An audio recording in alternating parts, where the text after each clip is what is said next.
Most people are shocked when they learn this. In Texas, the time it takes to get a divorce varies wildly. While your neighbor's divorce may have been finished in 2 or 3 months, that doesn't mean that your divorce won't take 6 months to a year or even longer. Why is that? Well, stay tuned and I'll give you some of the less known factors for why some divorces take longer than others. Let's say you're a couple living in League City and you decide that you want a divorce. The very first surprise you may run into is that there's a minimum waiting period to get a divorce. By law, even if both of the spouses agree, there's a mandatory 60-day waiting period before a judge can finalize the divorce. But that's just the starting line. The actual timeline depends on the complexity of the case and how much the parties are in disagreement. If it's uncontested, such as no disputes over property or parenting, the process could actually finish shortly after that 60-day mark. But if there are disagreements, the case is going to last longer.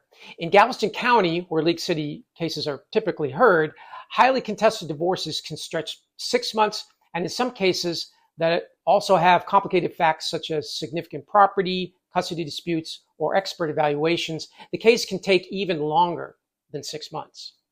And it's not just the issues of the cases, but sometimes the court's docket or backlog of cases plays a factor.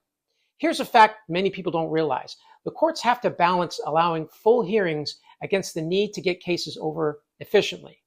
But there's only so much time in the day, so they often give priority on their dockets to urgent matters like protective orders or child safety concerns, which can push back hearing dates if you only have financial disputes.